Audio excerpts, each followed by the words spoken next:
So, liebe Freunde, ja, Movie Time. Back of the Movie. Ich hab jetzt die Erotik Comedy Box schon lange. Ich habe schon gar nicht mehr hingetraut an die Box, weil ich habe da ein paar Sachen rausgesucht, die einfach Grütze waren, muss ich sagen. Und dann zögert man halt, ja. Und ich habe ja die Erotik Comedy Box auch schon lange in meiner Stapel der Freude, schon fast 2 Jahre, ja. Also dann ich habe halt Lust, mal sehen, vielleicht hast du Glück und es kommt ein guter Film raus.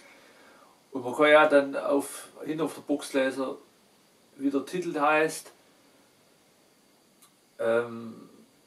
welches Jahr, Herkunftsland, und habe Italien gelesen, und Italien ist eigentlich bekannt, dass Genussmenschen sind, und das, was den Genuss macht, quasi, das machen die perfekt. Das sind professionelle Sportler, die machen perfekte Musik, die machen perfektes Essen, perfekte Getränke und auch perfekte Filme. Und da habe ich gedacht, wow, das verspricht ein Feuerwerk zu werden.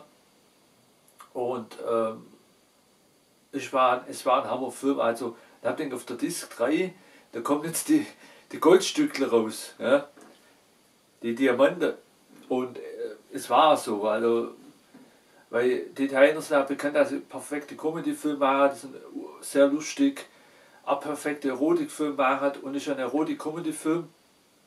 Und nur der Titel, ich weiß nicht, ob der auf Italienisch auch so heißt, weil die Deutschen sind ja bekannt, gerade jetzt auch zu jener Zeit, dass sie so in den 70er, 80er so dann andere Filmtitel geben, wie sie im Original sind, ja, und dann so Schlagtitel hin, ja, wie zwei Schlitzohren brennen durch oder so, machen sie immer so lustige Namen drauf. Und der Film heißt Kommt Pudel nackt, das Erbe lacht. Italia 1982. Ja. Der kann auf Italienisch ganz heißen, wie der deutsche Titel ist. Vielleicht heißt er auf Italienisch genauso. Ja. Ich habe mir da auch aufgeschrieben, also das hat mich dann schon interessiert, wer war Regisseur, wer hat das Drehbuch geschrieben, wer war der Schauspieler. Das hat mich echt interessiert. Und Regisseur war Michele Massimo Tarantini. Ja. Das war Regie. Drehbuch, das war wo er ein Drehbuch geschrieben hat, das war der Tito Carpi, Francesco Milizia, und der Regisseur hat auch mitgeschrieben am Drehbuch, Michele Massimo Tarantini. Ja. Star Nadia Cassini als Rita, Carmen Russo als Claudia, Olinga Hartiman als Katharina, Michele Camino als Gabriel, Sergio Leonardi als Alberto, Lucio Montanaro als Guillermo, ja, Giato als Giovanni, ja. Gianfranco Barra, als was der da war, habe ich nicht rausgefunden, aber Franco Diogane als L'Avocado, Franco De Angelo als Filippo, ja. Ich habe noch ein paar Sachen aufgeschrieben. Also die Story ist eigentlich leicht erklärt. Ist aber eine geniale Story. Also wenn man die Story mal so hört, dann denkt man, okay, da ist alles vorprogrammiert. Comedy, Erotik, und es stimmt auch. Ja. Also ist so ein Städtle, wo Brüde ist, und muss sich vielleicht auch, wenn irgendwas ein bisschen was anderes ist, oder man ein bisschen sich empört, und jeder dann mit seiner Treue angibt in seiner Beziehung, aber die im Endeffekt alle untreu sind und das alles unter der Hand läuft. So. Aber außer treu und im dunklen Kämmerle doch anders. So. Und dann hat eine Frau, die wollte einfach die Leute trickern. Ja? Und hat dann Testament aufgesetzt, falls ihres Todes, also Spoileralarm, ja, falls ihres Todes, ja, dann müssen die 3 Erbinnen bestimmte Sachen erfüllen. Die ist irgendwo im Urlaub am Haifisch bis dann gestorben, die Frau. Ob sie jetzt ihren Tod fingiert hat, um die 3 Frauen zu trickern, bin mir nicht sicher. Auf jeden Fall müssen die 3 Frauen dann, wenn sie das Erbe wollen, und das sind mehrere Millionen, müssen sie quasi Sachen erfüllen. Ja. Das sind 3 Frauen, das ist eine rothaarige, perfekt sieht die aus.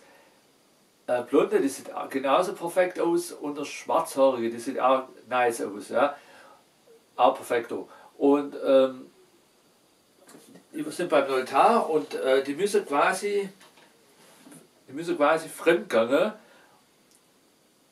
und das mit dem Foto dokumentieren oder mit dem Filmchen dokumentieren, dass das der Notar sieht, und dann kriegen sie die Millionen. So. Wenn sie es nicht tun, ja, dann gehen die Millionen automatisch auf ein Altersheim als Spende. So. Jetzt sind die 3 Frauen natürlich heiß auf die Millionen, sind mehrere Millionen, und ja gut, die Schwarzhaarige, die will eigentlich nicht untreu sein, während die andere da jetzt so gar kein Problem hin. Ja? Und dann ist das eigentlich, ja, da ist eigentlich die Storyline schon vorprogrammiert. Während ich mal, ist ein Comedy-Film, man darf den jetzt nicht auf Goldwalk nehmen und auch nicht Sinn des Lebens suchen, sondern es ist ein Comedy-Film. Ja. Ja. Die Frau, die eigentlich privat öfters mal, also die anderen 2 privat öfters mal untreu waren und das so auf Just for Fun machen, in der Figur der Handlung natürlich, müssen jetzt gezwungenermaßen untreu sein, und jetzt sieht es schon anders aus. Und der Notar hat gesagt, wenn ihr untreu sein wollt, dann kann ihr machen mit mir was. Das sind sie aber jetzt auch nicht wollen. Und dann, ja, dann fängt ja so richtig schon Storyline an. Ja. Also, ich will ja noch Geschmack gleich drauf geben, aber dann fängt schon an, weil sie jetzt in gezwungenermaßen sind, mit wem machen sie jetzt Untreue und so weiter, und wie tut man das jetzt dokumentieren? Man muss ja beweisen, dass sie untreu sind. Dann sind immer so Fotos und läuft immer schief mit dem Fotografieren, und die eine, die hat dann ihr Liebhaber, der hat gesagt, jetzt gezwungenermaßen, ich kann jetzt so nicht, trotz deinem Erbe. Und der andere, der will ja nicht, dass eine Frau untreu ist. Ja. Offiziell und unoffiziell befürchtet das, und da rennt er immer der hinterher und will das verhindern, und irgendwann landet er immer so auf so einem LKW-Kipper, wo Sekt drauf sind, und passiert auch so banale Sachen, also, und ja, steigt so Feuerwehrleute auf und will da das verhindern, und ich mache das Fenster auf, und dann kippt er von der Feuerwehrleute nach auf so einer LKW-Ladefläche immer. Und das eigentlich, die Comedy ist so, könnte man sagen, wie so ein Jackie Chan-Film von der Art her, und wie so von gewissen Burt Reynolds-Filmen, wie zum Beispiel in der Highway ist die Hölle los. Ja. Ja, so muss man die Comedy sich vorstellen. Auf Highway ist die Hölle los hat auch haben ja viele Promis mitgespielt, unter zweiter Teil Jackie Chan und Burt Reynolds sogar zusammen. Jackie Chan bei auf Highway ist die Hölle los, im zweiten Teil eine Nebenrolle gespielt, aber oder größere, ja, hat man schon oft gesehen, aber schon eine Nebenrolle gespielt. Aber zurück zu dem Film, du hast halt die Art von Comedy halt drin. Ja. Und dann, ja, Das sieht halt schon anders aus, wenn du gezwungenermaßen was möchtest, wie spontan und ich habe jetzt Lust oder die haben dann Lust fremd zu gehen. Wir sprechen von einer figurierten Handlung, ja. Und dann, ja, die einen müssen sich gezwungenermaßen jetzt jemand finden. Und dann muss das fotomäßig irgendwie dokumentiert werden. Und dann passiert auch viele Pannen. Ja, und auf das baut sich die Storyline auf. So. Oder die ganze, die ganze Entwicklung. Also das hat alles. Das hat richtig erotische, heiße Szene. Das hat auch wirklich lustige Szene. Also der Film hat auch alles und ist ein Genuss anzuschauen. Ja. Menschen sind Genussmenschen und Menschen sind auch Erotikwesen. Ja. Auf jeden Fall ein genialer Film. Hat mir echt Spaß gemacht anzuschauen. Ja. Dann sind auch sehr schöne Frauen am Start. Die lassen auch viel Hülle fallen. Das ist ja der Sinn vom Erotikfilm. Und Schauspieler war genial. Die Storyline, die war sehr interessant und nicht hervorsehbar. Was passiert als nächstes? Da war man auch immer interessiert. Sind ständig Erotik-Szenen passiert, sind ständig Comedy-Szenen passiert, wie zum Beispiel die Blonde hat dann den Nachbar dann mit ihrer Reizimmer trätzt und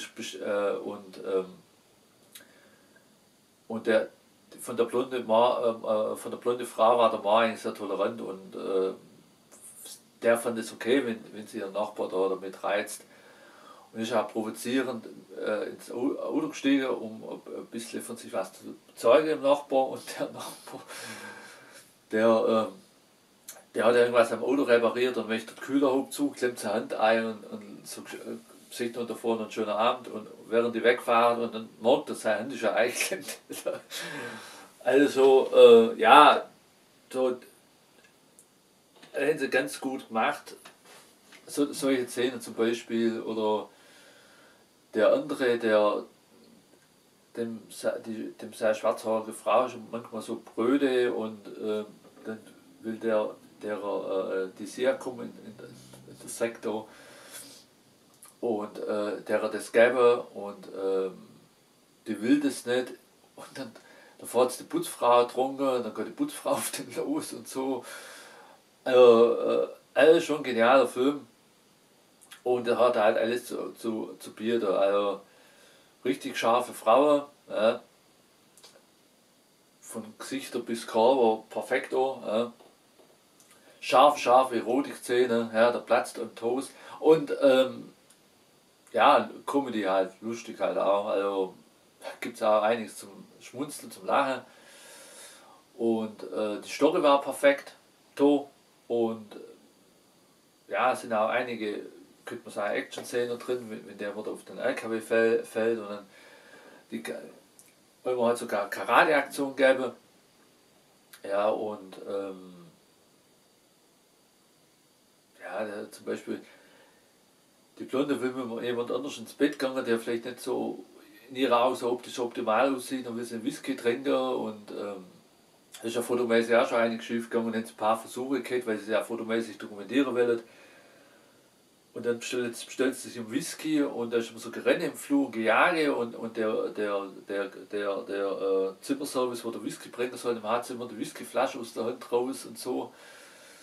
Also die Italiener haben echt einen Sinn für Humor und einen Sinn für Erotik und schöne Frau, wie sie es auch dementsprechend auch aufnehmen können, präsentieren können. Und das haben wir gut gemacht, einen Kulissenwechsel. Schnitt, Kameraarbeit, Kameraführung war perfekt. Szenenwechsel, man sieht auch von der schönen italienischen Landschaft, Ortschaft immer auch optisch was. Und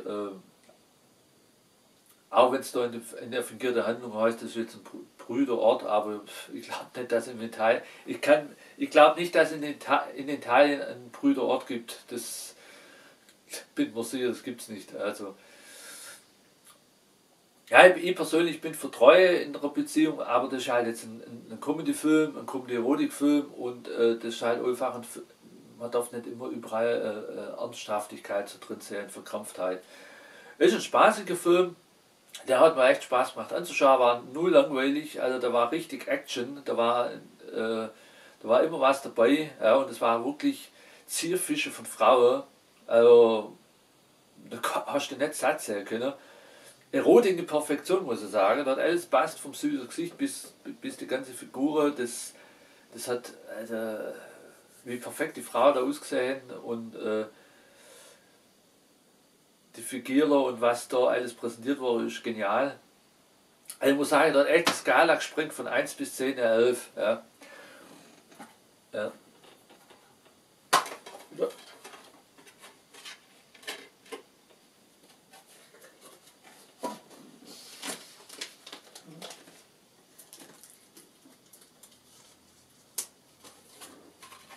DVD wieder rausgehauen. So. Das ist ein Film da, die begeistert. Ja.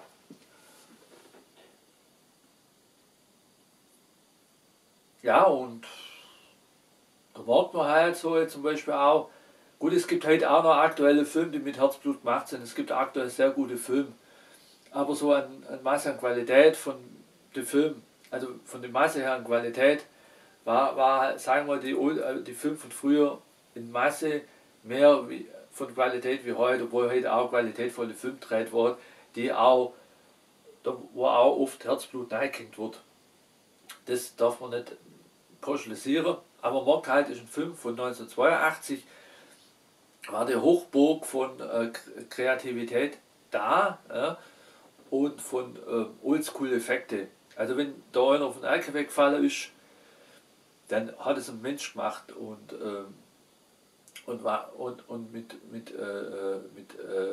oft auch mit ganz einfachen Mitteln große Effekte rausgekommen. Das Zeug sieht man im Film, wenn es um so Stunts geht. Ja. Und sonst war der Film richtig aufwendig gemacht, wie sie die heiße Frau in Szene gestellt haben. Das war ja das Edelste vom Edelsten. Das war richtig aufwendig gemacht, von heiße Dessous und Beleuchtung und Backstage, wie sie das drei ja aufwendige Kulisse gemacht haben, um die schöne Frau erotisch in Szene zu setzen. Das war also grandios. Ja. Wie sie auch, ja, das auch guckt haben, wenn sie Kleider ein, wie alles betont wird, das war ein Meisterwerk. Ja. So, das war jetzt Mario und nächstes Mal bringe ich was von dem Film S, also morgen, wenn es geht, die Remake, mache ich Review drauf. Den Film habe ich schon im Stream angeschaut. Ich habe dann auf den Film einen anderen Blickwinkel wie andere. Die anderen sind sehr begeistert. Ich habe vor ein paar Tagen oder vor einer Woche mal, oder letzte Woche mal denken, kann ich mal, wollte ich schon lange geplant, ein Review drauf machen. Sind andere jetzt so vorkommen, der Ethan King und die Blutbraut, die waren von dem Film begeistert, ist in Ordnung, sieht ja jeder einen Film in eine andere Richtung. Der Film S hat seine Höhepunkte, aber was den Film ratzoge, das sage ich dann morgen, muss man aktuell nochmal anschauen, um das mir wieder zu erfrischen. So, der Originale war dann von früher von Jim Carrey, das war's, und die Review. Ich kenne ja nur die Review von den Original haben wir noch nie gesehen. Das machen wir morgen, aber jetzt der italienische Film, wo wir jetzt gerade berichtet haben, top. Ja. Der war super, der war genial und Lieferung Ende im Gelände. Ja. Ich wünsche euch ein schönes Wochenende, wenn es soweit ist.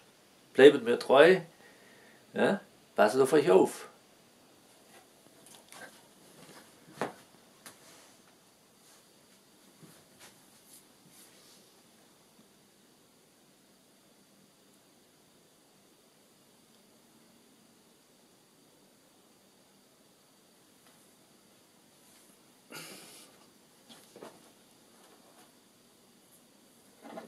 Die Hülle nochmal.